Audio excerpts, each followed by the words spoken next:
Well, let's get some more analysis on this. Mahjoob Zweiri joins me now live from Doha. He's a professor of contemporary Middle Eastern politics at Qatar University. Professor, you're not presumably surprised by the attack itself, but were you surprised by the scale of it? And what do you think we can draw from just how significant this attack was in terms of Israel's intentions? You know, every expert was following on Netanyahu actions and statements in the last 2 weeks has to reach the conclusion that the war or going back to the war is just behind the door. I'm not claiming I was one of those people. I was actually expecting this. I was just counting days when and how they will start. The surprise is it was very bloody, and it's obvious they want to basically to achieve what's so-called the shock, trying to show Hamas that they are decisive and strong, especially after the new weapons they have received from Trump administration. There are three things here we have to highlight in this context. Number one, this is a reflection of the crisis that Netanyahu is facing domestically and globally. Netanyahu is a war criminal, accused to be a war criminal, and basically he's doing all of this, and that reflection that he's not really welcomed, and will be welcomed in the global as he was. Number two, there is a serious crisis within his government, within his military institution, especially after he fired the Shabak director. And that's a reflection of a deep crisis between the institutions and the right-wing members. And the third one, which basically the role of Trump administration. It was obvious in the last 48 hours, Trump administration, they were not happy of the rejection of Hamas rejection of what's so-called Witkoff proposal, which was an Israeli proposal. I think Israel has prepared the scenario to tell the Israelis, look, this is your proposal. Hamas rejected that. Give us a green light so we can negotiate under the fire. And that's what they do now. And that's what they basically admitted, that they want to continue the negotiation, but under fire.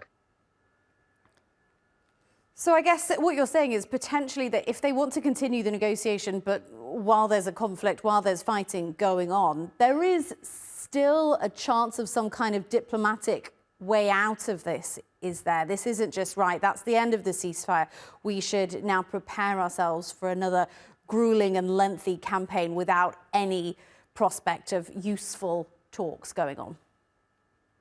Very little, very little. The window is very, very little.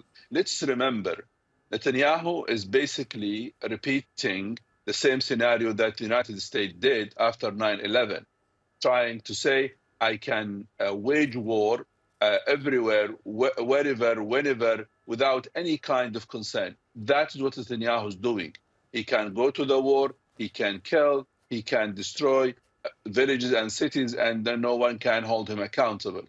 He is basically saying that if you are at the United States, basically attacked Houthis in Yemen, and no one can criticize you, I can myself also attack Gaza, and no one can criticize me.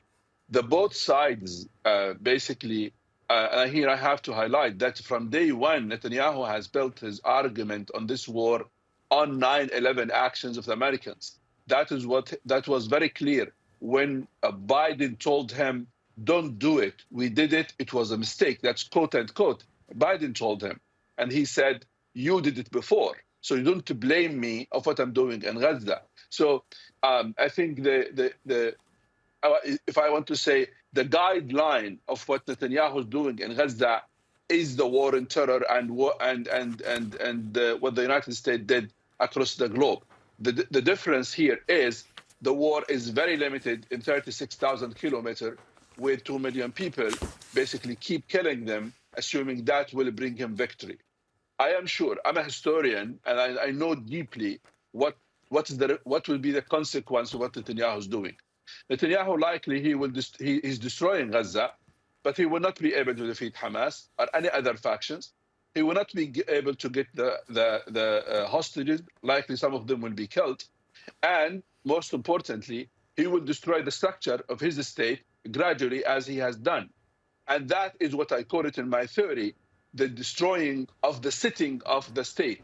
When what Netanyahu now is destroying the sitting of the Israeli state, which lead historically to the called a self-collapse, where basically the state cannot function. That is what he's doing now. He cannot see it because he's nervous, he's upset because there's failure 7th of October. He cannot see it. But I can see you, I can tell you with a full of confidence, as a historian who studied carefully what's happening in the region and apply it, looking at many experiences, Israelis are hitting themselves in their feet on what they're doing in Gaza. Okay. Professor Mahjoob Zweiri from Doha, thank you so much for your analysis on the NewsHour. My pleasure.